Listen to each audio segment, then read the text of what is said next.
అందరికీ మరణాత. పరిశుద్ధ గ్రంథంలో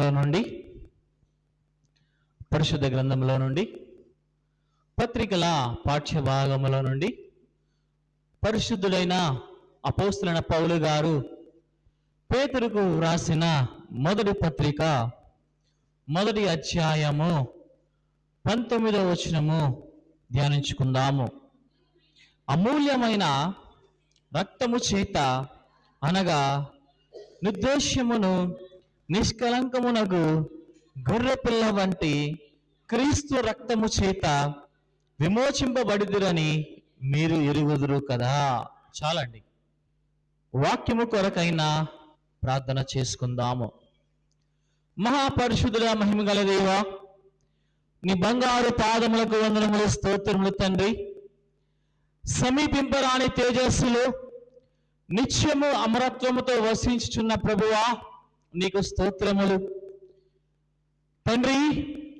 ఈ దినము శుక్రవారపు ఉపవాస ప్రార్థన కనుక నాయన, నీవు ఎన్నో పరలోకపు మర్మములను నీ యొక్క బిడ్డలకు తెలియపరిచి ఉన్నావు తండ్రి.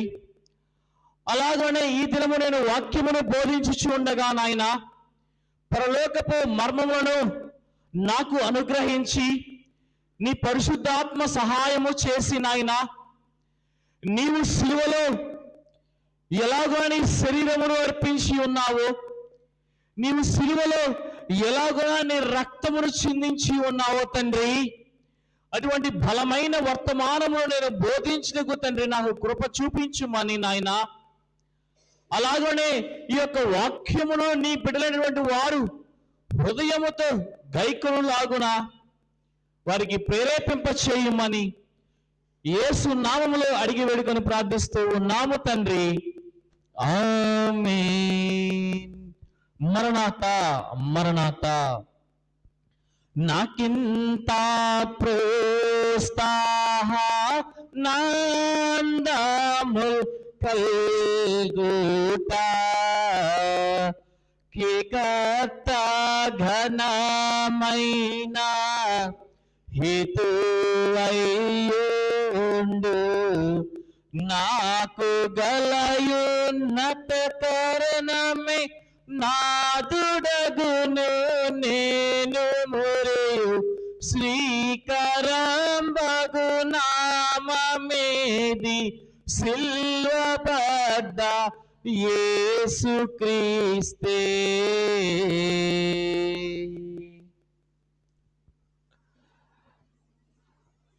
ప్రభువైన యేసుక్రీస్తు కృపయు సిలువలోని సూర్యుని కాంతి మహిమ ఆశీర్వాదము మన ఎల్లరకు ప్రచురించునుగాక. ఆమేన్ ఆమేన్. మరణాత. అందరికీ మరణాత. ఈ సిలువ ధ్యానములలో శుక్రవారము నాడున ఏకీభవించిన ఎల్లరకు మరి ఒకసారి మరణాత. ఈ సిలువ ధ్యానములలో మనము చూసినట్లయితే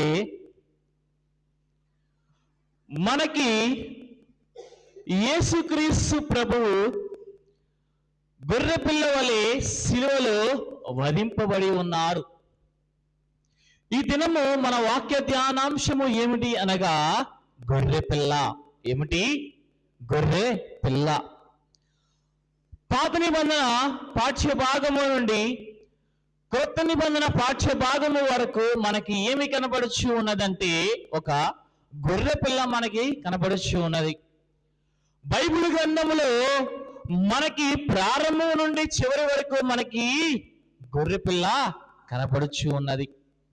అలాగే ప్రకటన గ్రంథంలో మనకి విజయముతో దేవుని సింహాసనమందు నిలిచి ఉన్న గొర్రె పిల్ల మనకి కనపడుచు ఉన్నది. గనుక ఈ దినము ఈ గొర్రె పిల్ల అయినటువంటి క్రీస్తు ప్రభువు గూర్చి మనము పాత నిబంధన పాఠ్యభాగములో నుండి కొత్త నిబంధన పాఠ్యభాగములో నుండి సమయమును బట్టి మనము ఈ గొర్రె పిల్లను గురించి మనము కొద్ది నిమిషములు వాక్యము ద్వారా మనము తెలుసుకుందాము. శిలువ ధ్యాన దినములలో ప్రవేశించిన ధ్యాన పరులకు ఈ దినము నేను తెలియపరిచే విషయము ఏమిటి అంటే, ప్రతి ఒక్కరము కూడా సంస్కారమునకు తెల్లని వస్త్రములు ధరించుకొని వస్తామా లేదా? అందరము సంస్కారము దినమున తెల్లని వస్త్రములు ధరించుకొని వస్తాము. ఎలాగున తెల్లని వస్త్రములు ధరించుకొని వస్తామో అలాగనే ఈ శిలువ ధ్యాన కాలంలో కూడా మన అంతరంగము ఎలా ఉండాలంట? తెల్లగా ఉండాలంట. మన దైవజనుడు దేవదాసయ్య గారు ఈ శిలువ ధ్యాన కాలంలో కూడా మన అంతరంగము ఎలా ఉండాలి అంట? తెల్లగా ఉండాలి అంట. మన హృదయమును ఏమి చేసుకోవాలి అంట? తెలుపు చేసుకోవాలి అంట. ఎలాగూ తెలుపు చేసుకోవాలి అంటే, మనము ఎలాగైతే దేవుని సన్నిధానమునకు సిద్ధపడి వస్తామో అలాగనే మనము కూడా మన అంతరంగమును సిద్ధపరచుకోవాలి అంట.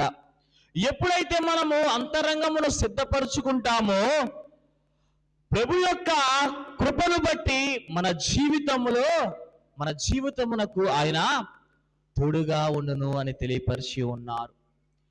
ఎలాగైతే మన వస్త్రములను తెలుపు చేసుకుంటామో, మురికిగా ఉన్న మన వస్త్రములను ఎలాగున మనము తెలుపు చేసుకుంటామో అలాగనే మన అంతరంగమును కూడా మనము తెలుపు చేసుకోవాలి. ముఖ్యముగా ఈ శిలువ ధ్యానములో మనకు కావాల్సినది ఏమిటి అంటే, అంతరంగములో ఉన్న హృదయమును తెలుపు చేసుకునుట. మనమందరము కూడా నూతన సంవత్సరపు ఆరాధనలో ప్రతి ఒక్కరము వాగ్దానము తీసామా లేదా? ప్రతి ఒక్కరము కూడా వాగ్దానము తీసాము. ఆ వాగ్దానము ప్రభు ఏదైతే నీ కొరకు ఆ వాగ్దానమును ఇచ్చి ఉన్నారో ఆ వాగ్దానం యొక్క నెరవేర్పు అంట ఈ శిలువ ధ్యానములో జరగనై ఉన్నది అని దైవజనుడు దేవదాసయ్య గారు తెలిపి ఉన్నారు. ఏ వాగ్దానం అయితే నీవు పొంది ఉన్నావో ఆ వాగ్దానం యొక్క నెరవేర్పు అంట ఈ శిలువ ధ్యానములలో నీవు పొందగలవు అని తెలియపరుస్తూ ఉన్నారు. 40 దినముల ఉపవాస కూడికలలో 40 దినముల ఈ శ్రమల కాలం మండలములలో దేవునిపై ఆశ కలిగి దేవుని యొక్క సన్నిధానములో నీవు ఆసక్తితో రావాలి అని ప్రభువు కోరుచూ ఉన్నారు. ప్రభు యొక్క సన్నిధానములో నీవు ఆసక్తితో రావాలి. ప్రభు యొక్క సన్నిధానంలో నీవు ఆసక్తితో ప్రార్థన చేయాలి. ప్రభు యొక్క సన్నిధానంలో నీవు ఆసక్తితో దేవుని స్తుతించాలి. మనము ప్రతిరోజు ఏదో ఒక పని చేస్తూ ఉంటాము, అవునా కాదా? మన ఇండ్లలో మన ఇల్లు జరగాలి అంటే ఏదో ఒక పని చేయాలి. ఏదో ఒక పని చేస్తేనే సొమ్ము వస్తుంది. సొమ్ము ద్వారానే మనము బియ్యము కొనగలము, కూరగాయలు కొనగలము, అలాగనే పలువురి పచారీ సామాన్లు మనము కొనగలము. ఆ పని నీవు ఉదయం నుంచి సాయంత్రం వరకు ఆసక్తిగా చేస్తేనేగా నీకు సొమ్ము ఇచ్చేది.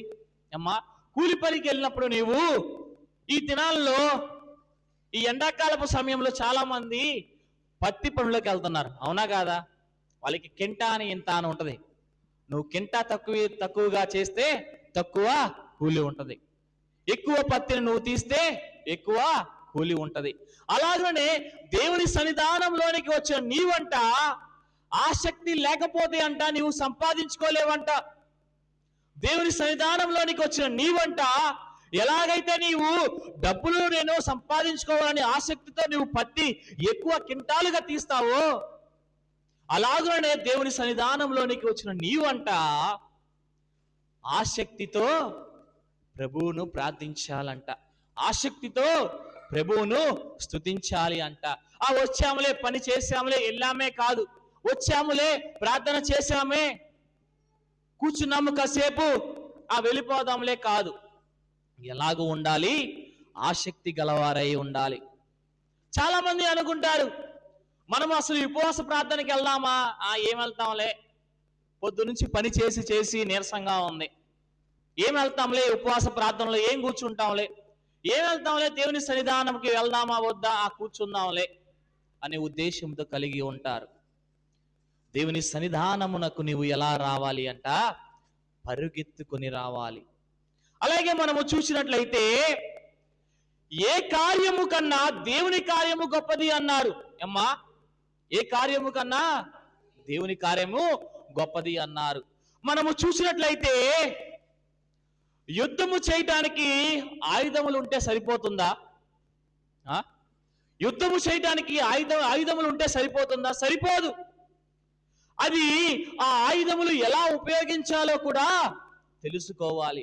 అలాగనే నీవు నీ సన్నిధానమునకు వచ్చున్నప్పుడు నీ చేతిలో పరిశుద్ధ గ్రంథము ఉంటే సరిపోదు. నీ చేతిలో పరిశుద్ధ గ్రంథము ఉంటే సరిపోదు. అది ఎలాగూ దానిని ధ్యానించాలో తెలిసి ఉండాలి.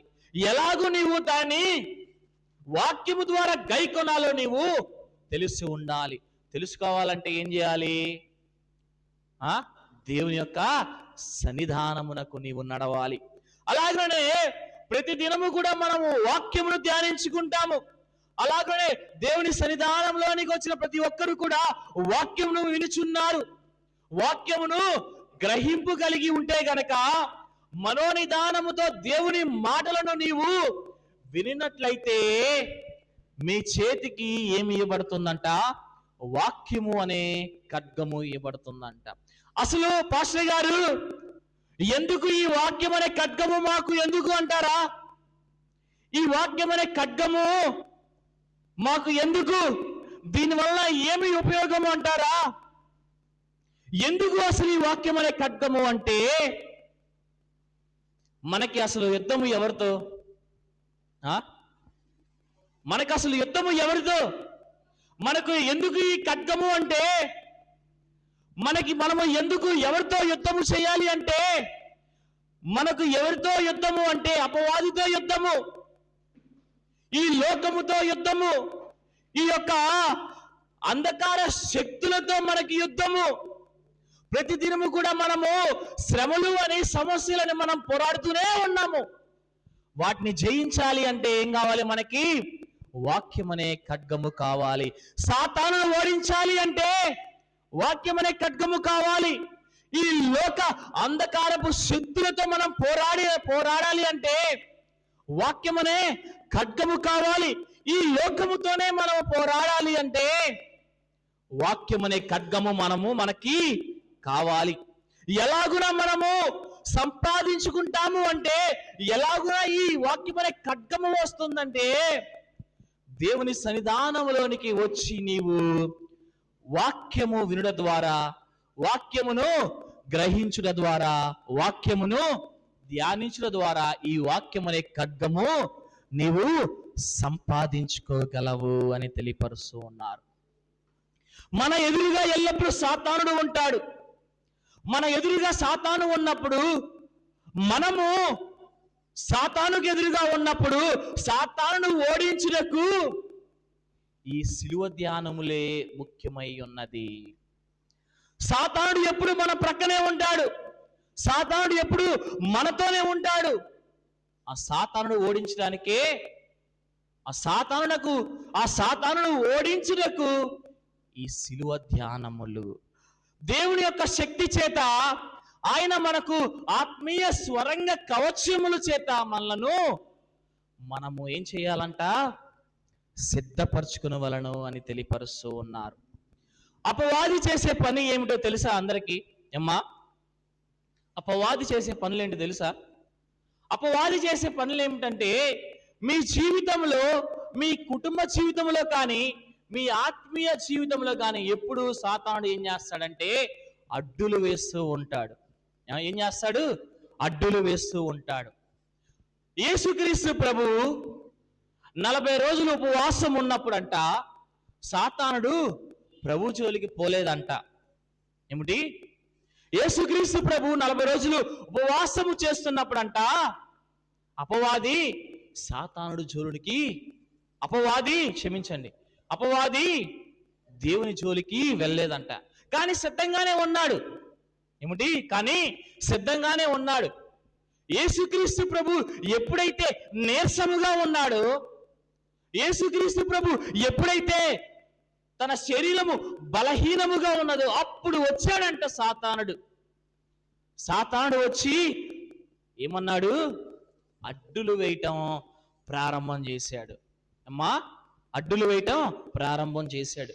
అలాగనే ఈ ఉపవాస ధ్యానములో ఉన్న మనము, దైవజన దేవదాసయ్య గారు అన్నారు, ఉపవాసము అంటే, ఉప అనగా తగ్గి, వాసము అంటే నివాసము. ఏమిటి? ఉపవాసం అంటే తగ్గి నివసించుట అని. యేసుక్రీస్తు ప్రభు ఉపవాసము గురించి తెలియపరిచి ఉన్నారు. మత్తయి సువార్త 6వ అధ్యాయము 16వ వచనము చూసినట్లయితే, మీరు ఉపవాసము చేయనప్పుడు వేషధారుల వలె దుఃఖముఖములై ఉండకుడి, తాము ఉపవాసము చేయుచున్నట్లు మనుషులకు కనబడవలెనని వారు తమ ముఖములను వికారము చేసుకొందురు, వారు తమ ఫలము పొంది ఉన్నారని నిశ్చయముగా మీతో చెప్పుచున్నారు. చాలండి. ఉపవాసము చేసేటప్పుడంట చాలా మంది ఎలా ఉంటున్నారంట?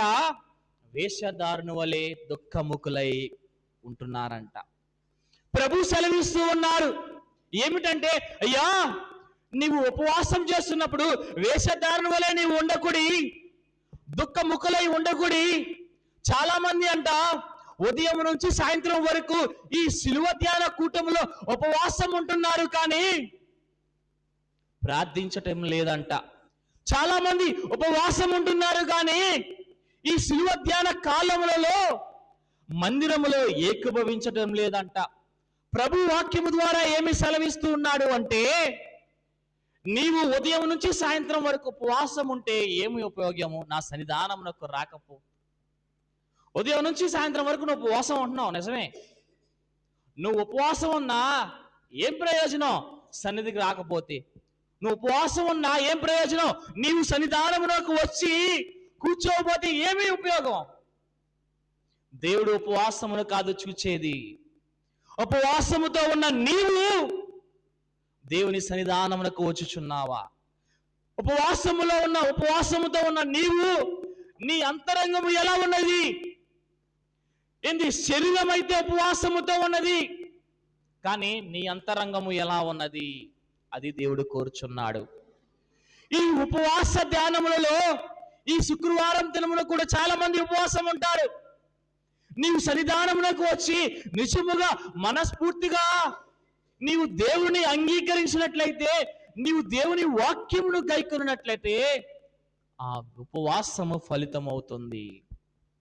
లేదా నువ్వు ఉపవాసము ఉన్న ఎడల నీవు ఏదో దేవుని మందిరంలో కూర్చున్నాము, వెళ్దాములే, నీరసంగా ఉంది కదా నీవు అనుకుంటే ఆ ఉపవాసము వ్యర్థమే.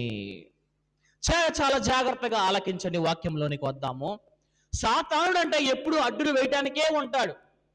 సాతానుడు ఎప్పుడు అడ్డులు వేయటానికే ఉంటాడు. నీ జీవితంలో, నీ కుటుంబ జీవితంలో, ఆత్మీయ జీవితంలో ఎదగనివ్వకుండా, కుటుంబ జీవితంలో నిన్ను ఎదగనివ్వకుండా ఎప్పటికప్పుడు శ్రమలు అను అడ్డులు వేస్తూనే ఉంటాడు. ఆ అడ్డులను జయించడానికి ఏం కావాలి? దేవుని యొక్క వాక్యము అనే ఖడ్గము కావాలి. చెట్టుకి అడ్డదిడ్డంగా కొమ్మలు పెరిగినాయి. అడ్డదిడ్డంగా పెరిగిన కొమ్మలు ఏం చేస్తాం? నరికి వేస్తాం.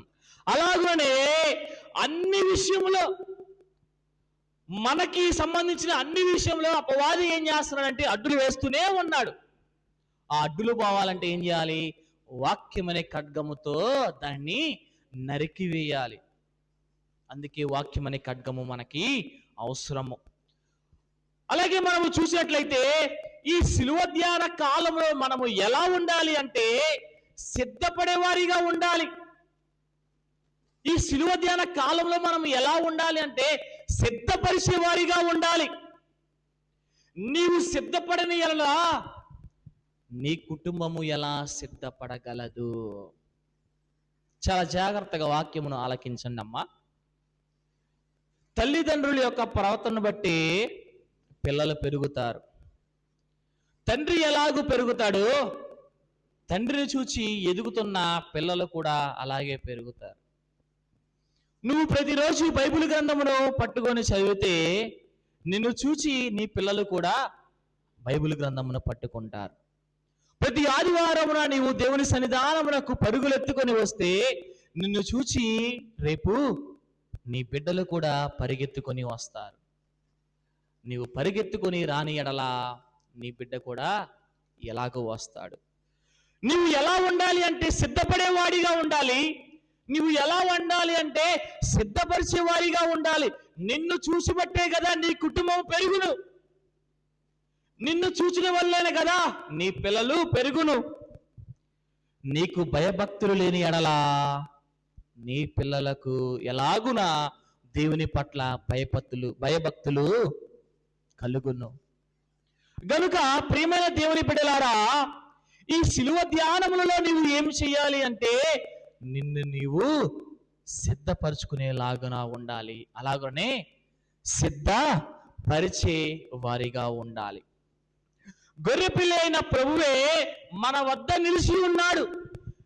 నిలబడి ఉన్న ప్రభువును నీవు గుర్తించగలుగుచు ఉన్నావా? మనము సిద్ధపడితేనే కానీ ఆ గొర్రె పిల్లను మనము చూడగలము. వాక్యంలోనికి వెళ్దామండి. తెలుగు క్రైస్తవ కీర్తనలో దేవజనుల దేవదాసయ్య గారు ఒక చక్కని మాట తెలియపరిచి ఉన్నారు. మెలకువగా నుండండి ప్రియులారా, మీ మీద కీడున్నది ప్రియులారా. ప్రక్కనే ఉన్నాడు పగవాడు, మన చక్కకి చేరెను శనిగాడు. అపవాది ఎప్పుడు మనకి అడ్డులు వేస్తూనే ఉంటాడు. దానికి ఏం చేయాలి? మనము మెలకువగా ఉండాలి.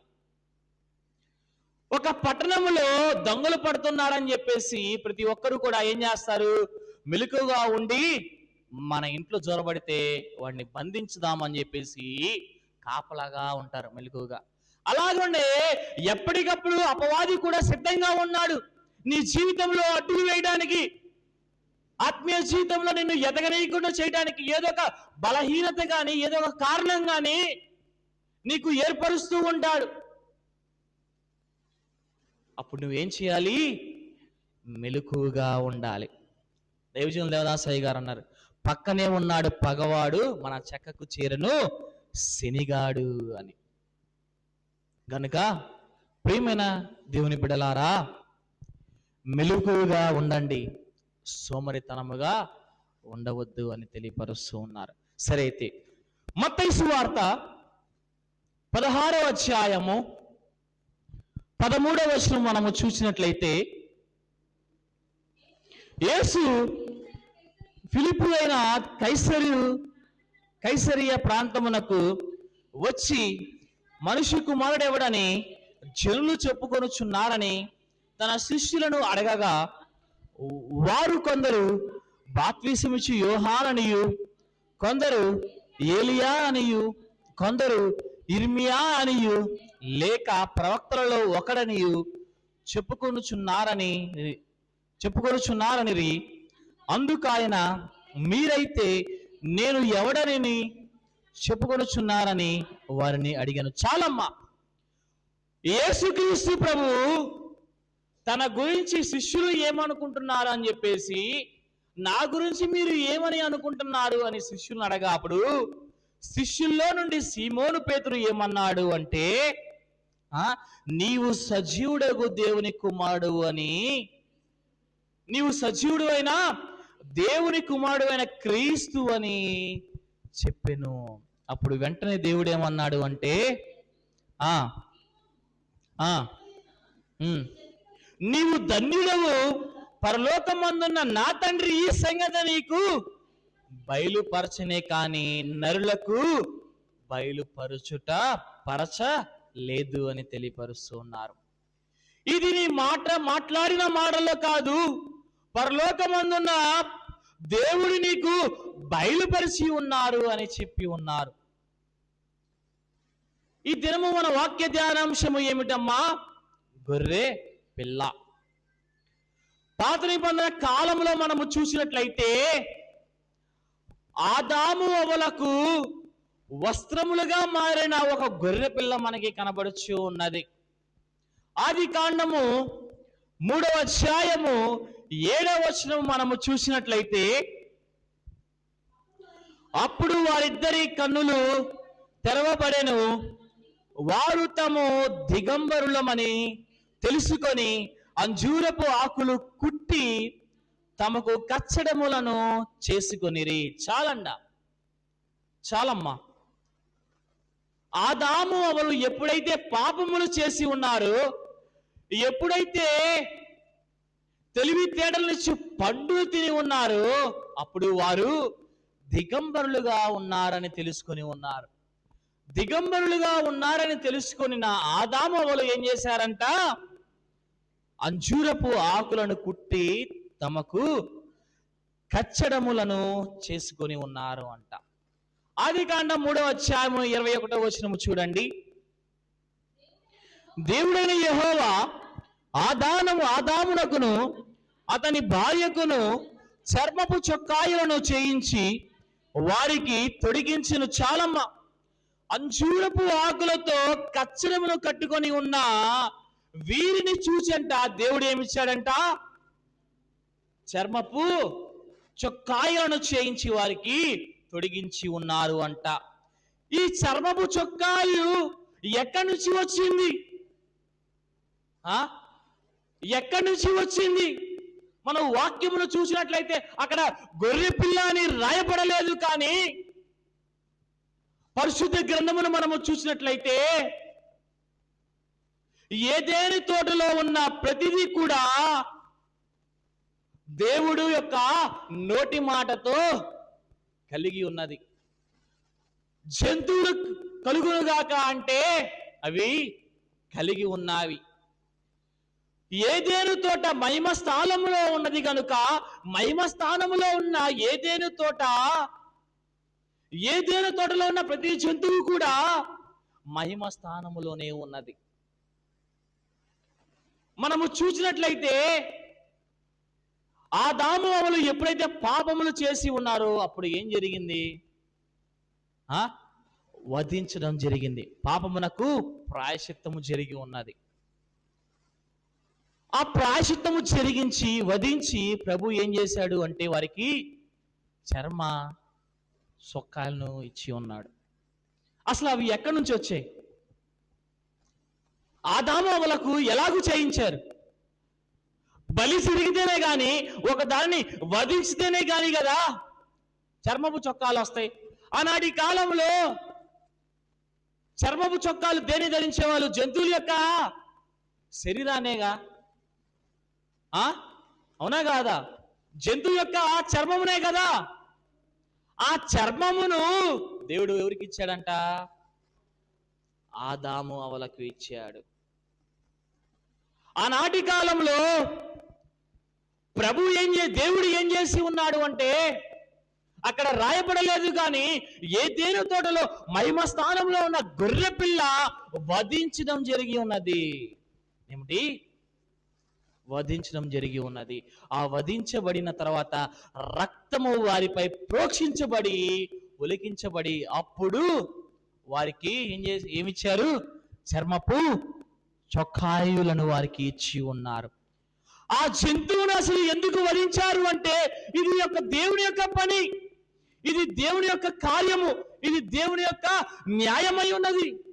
నిర్దోషమైన గొర్రె పిల్ల అక్కడ మనము చూసినట్లయితే పాపము ప్రవేశించినది, కానీ పాపము వ్యాపించలేదు. ఏదేను తోటలో ఉన్న అన్ని జంతువులు కూడా ఏమై ఉన్నది? నిర్దోషముగా ఉన్నవి. ఆ నిర్దోషమైన గొర్రెపిల్ల వధించబడి ఉన్నది.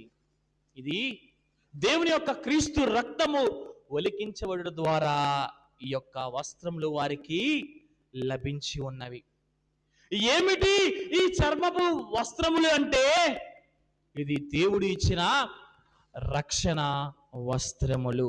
పాప పరిహార్థమైన ఎలాగూ జరిగి ఉన్నదో, పాప పరిహార్థము ఎలాగూ ఇక్కడ జరిగినదో, అలాగనే కలువరి సిలువలో ఇదిగో నేను ఈ లోకంలోనికి నరుడిగా వచ్చి ఉన్నాను, నరుడిగా వచ్చి నేను బలిగా నేను సిద్ధపరచుకొని ఏర్పాటు చేసుకొని బలి అయిపోతున్నాను అని గొర్రెపిల్ల అయినటువంటి యేసుక్రీస్తు ప్రభు ఇక్కడ బయలుపరుస్తూ ఉన్నారు. ఈ పరిశుద్ధ గ్రంథంలో ఇక్కడ మనకి గొర్రె పిల్ల అని కనబడలేదు, కానీ ఏదేను తోటలో చర్మపు చొక్కాయల ద్వారా రాయబడిన మాట ద్వారా అక్కడ ఈ యొక్క గొర్రె పిల్ల కనబడుచు ఉన్నది. పాపము ప్రారంభించిందే కానీ వ్యాపింపలేదు. ఏమిటమ్మా? పాపము ప్రారంభించినది కానీ ఏమైందంట? వ్యాపించలేదు. పాపము ఎప్పుడైతే ప్రవేశించిందో వెంటనే ఏం జరిగిందంట?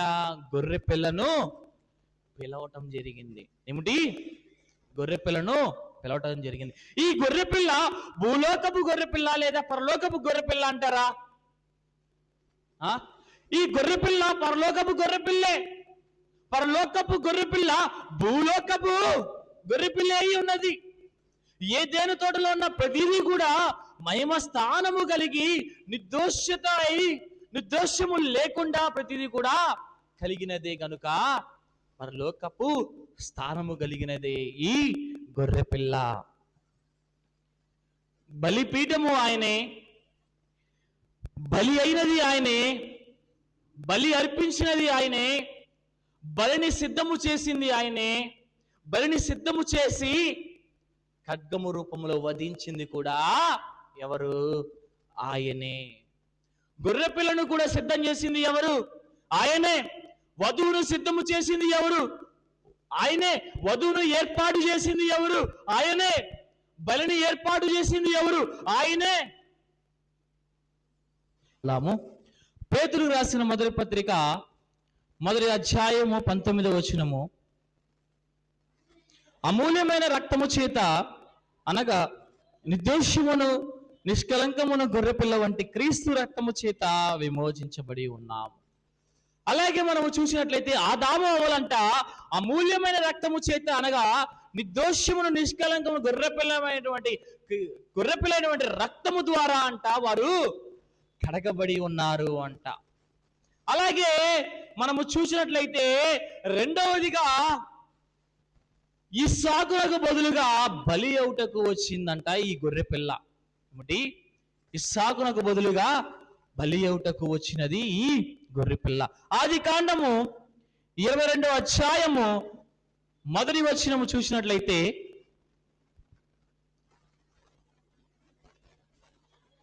ఆ సంగతులు జరిగిన తర్వాత దేవుడు అబ్రహామును పరిశోధించెను.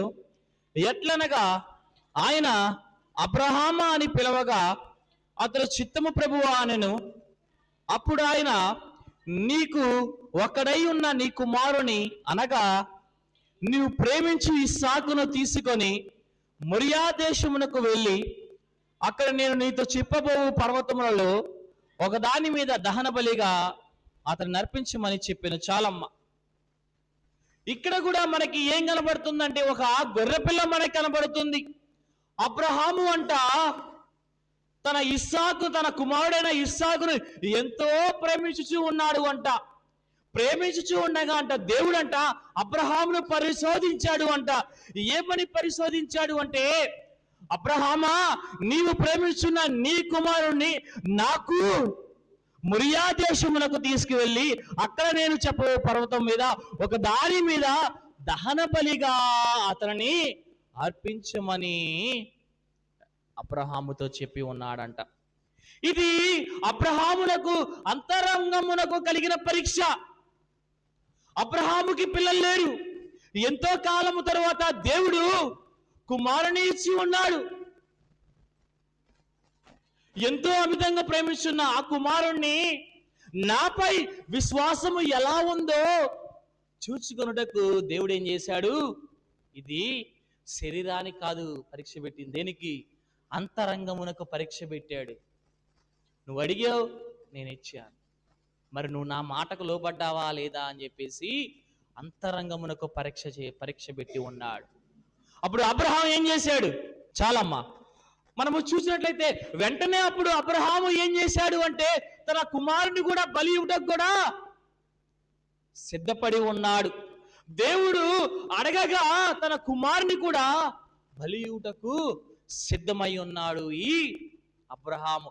బలి ఇవ్వటకు మొరియా పర్వతమునకు తీసుకొని వెళ్ళి అక్కడ బలి ఇచ్చుచున్నప్పుడు కట్టెలను సిద్ధము చేసి అతన్ని పడుకోబెట్టి చెయ్యెత్తి బలి అర్పించుండగా వెంటనే యెహోవా దేవుడు ఏమన్నాడు?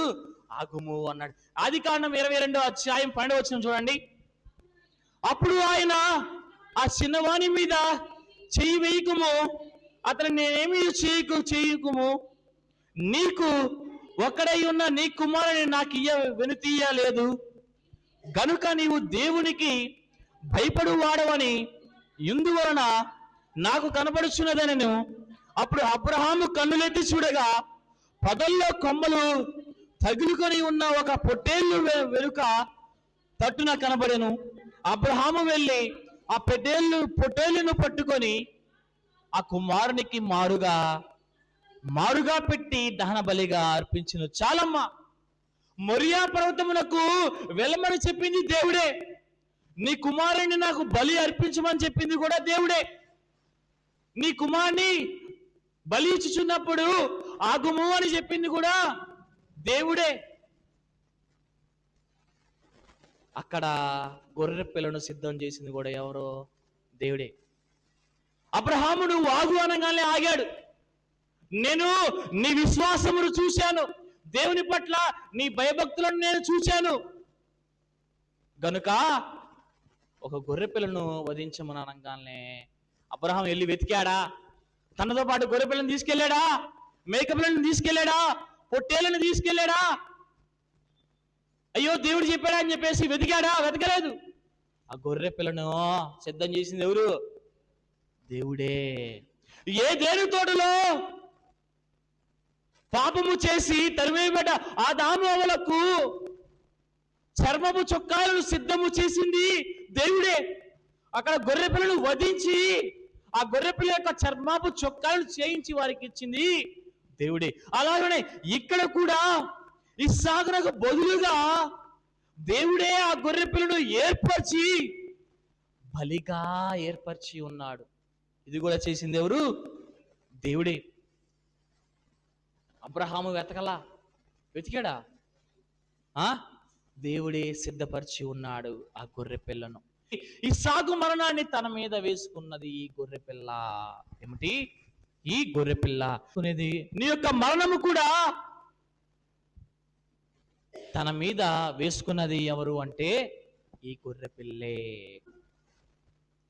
దేవుడు అంటున్నాడు కల్వరిగిరిలో మీ అందరి యొక్క మరణములు కొట్టివేయటానికి నా కుమారుని నేను ఈ లోకంలోనికి పంపించి నీ మరణములకు కొట్టివేయటకు ఒక గొర్రె పిల్ల వలె వధింపబడుచున్నది అని తెలియపరుస్తూ ఉన్నారు. ఆదాము అవ్వల పాపములను తన మీద వేసుకున్నది కూడా ఈ గొర్రె పిల్లే. ఇస్సాకు యొక్క మరణము కూడా తన మీద వేసుకున్నది కూడా ఈ గొర్రె పిల్లే. ఈ లోకంలో ఉన్న ప్రతి ఒక్కరి పాపములను, అలాగే ఈ లోకంలో ఉన్న ప్రతి ఒక్కరి యొక్క శాపములను తన మీదే వేసుకున్నది ఈ గొర్రె పిల్ల. ఈ గొర్రె పిల్ల జీవితంలో ఏమి కనబడుతుందంటే శ్రమ కనబడుచు ఉన్నది, బాధ కనబడుచు ఉన్నది. నీ కొరకే ప్రభువైన యేసుక్రీస్తు గొర్రె పిల్లగా వధించబడి ఉన్నారు. యోహాను సువార్త 1వ అధ్యాయము 29వ వచనం మనము చూసినట్లయితే, ఇదిగో లోక పాపములను మోసుకొని పోవు దేవుని గొర్రె పిల్ల అని తెలియపరుస్తూ ఉన్నారు. ఆయన నీ కొరకు గొర్రె పిల్ల వలె వధించబడుటకు ఈ లోకంలోనికి వచ్చి ఉన్నాడు. నిర్గమ కాండంలో మనము చూసినట్లయితే ఈ గొర్రె పిల్ల ఎలా కనబడుతుందంటే పస్కా బలిగా కనబడుచు ఉన్నది. యెషయా గ్రంథంలో 53వ అధ్యాయం 7వ వచనంలో మనం చూసినట్లయితే ఈ గొర్రె పిల్ల ఎలా కనబడుతుందంటే మౌనముగా ఉన్నట్లుగా కనబడుచు ఉన్నది. అలాగనే ప్రకటన గ్రంథంలో మనం చూసినట్లయితే ఈ గొర్రె పిల్ల ఎలా కనబడుతుందంటే విజయోత్సవముగా ఈ గొర్రె పిల్ల మనకి కనపడుచు ఉన్నది. పాత నిబంధన మొదలుకొని క్రొత్త నిబంధన వరకు వధింపబడిన ఈ గొర్రె పిల్ల కనపడుచు ఉన్నది.